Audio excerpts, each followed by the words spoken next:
যাক, মুশফিকুর রহিম অবশেষে আয়নাতে নিজের চেহারাটা দেখলেন, দেখে বুঝলেন এখনই থেমে যাবার সময়, নইলে হয়তো পরবর্তীতে থামিয়ে দেওয়া হবে।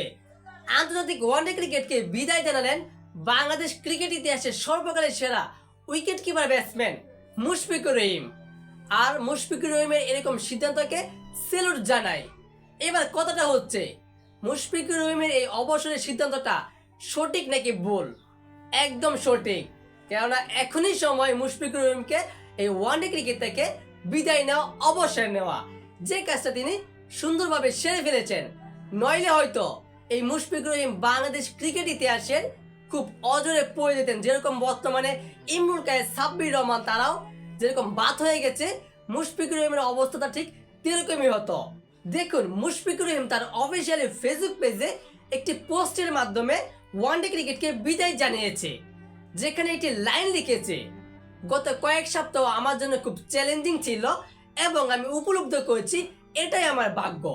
অর্থাৎ তার মানেটা হচ্ছে, এই তো কিছুদিন আগেই 2025 চ্যাম্পিয়ন ট্রফিতে বাংলাদেশে যে পারফরমেন্সটা করেছে, সেখানে কিন্তু দায়ভার করা হয়েছে মুশফিকুর রহিমকে। বাংলাদেশের প্রত্যেকটা মিডিয়া এবং কি বাংলাদেশের 100% ক্রিকেট ভক্তের মধ্যে প্রায় 70% ক্রিকেট ভক্ত এই মুশফিকুর রহিমের উপর এরকম ইনিংসে তারা খুব ক্ষোভ প্রকাশ করেছে যে সে প্রথম ম্যাচে ভারতের বিপক্ষে সে 16 রানে আউট হয়েছে, গোল্ডেন ডাক মেরেছে, দ্বিতীয় ম্যাচে 2 রান করেছে।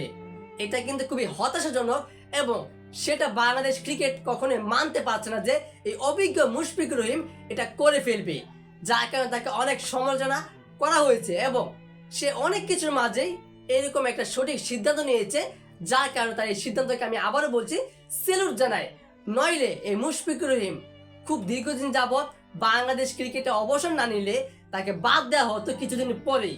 কিন্তু এই মুশফিকুর রহিমকে সুন্দরভাবে, অসাধারণভাবে একটি তিনি ব্যাখ্যা দিয়ে তিনি অবসর জানিয়েছে। এবং আমি একটা কথা বলতে চাই, বাংলাদেশ ক্রিকেট ইতিহাসে পঞ্চপাণ্ডবের একজন মুশফিকুর রহিম এবং এই পঞ্চপাণ্ডবের সবচেয়ে সেরা ব্যাটসম্যান ছিল এই মুশফিকুর রহিম। কারণ আপনি একটু খেয়াল করবেন, তামিম ইকবাল যা করেছে মুশফিকুর রহিম তাই করেছে। 1 নম্বর রয়েছে তামিম ইকবাল এবং 2 নম্বর রয়েছে মুশফিকুর রহিম। সর্বোচ্চ রান সংগ্রাহক, সর্বোচ্চ সবকিছুতেই এই মুশফিকুর রহিমের অবদান রয়েছে। এবং আপনারা কি কখনো বাংলাদেশে বাঘের গর্জন দেখেছেন? টাইগারদের যে বাঘের গর্জনটা রয়েছে, সেটা কিন্তু একমাত্র মুশফিকুর রহিমে দিয়েছে, তারপর শ্রীলঙ্কার বিপক্ষে। মুশফিকুর রহিম এমন কোনো বলার নেই যে প্রত্যেকটা বলার বিপক্ষে মুশফিকুর রহিম ঠেক দিতে পারে, ব্যাট করতে পারে, ছক্কা মারতে পারে, রান করতে পারে। এবং আমাদের সকলের ভরসাই হচ্ছে একজন মুশফিকুর রহিম।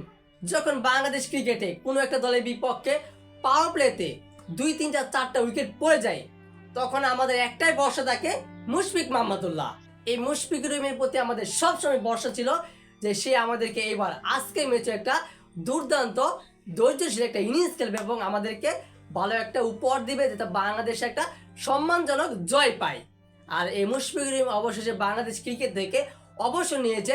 তার বক্তারাও সেটাই চেয়েছিল যে মুশফিকুর রহিম যাতে এইবার বাংলাদেশ ক্রিকেট থেকে অবসর নেয় এবং নতুন প্রজন্মকে, নতুন ক্রিকেটারদেরকে, তরুণদেরকে সুযোগ দেয়।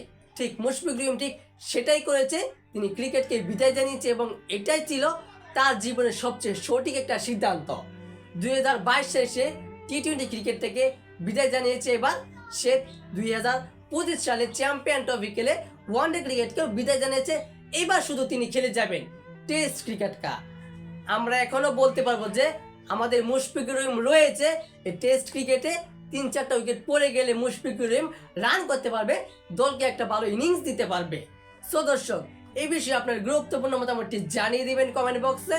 আর অবশ্যই ভিডিওটিতে লাইক দিয়ে চ্যানেলটি সাবস্ক্রাইব করে আমাদের পাশে থাকবেন। ধন্যবাদ।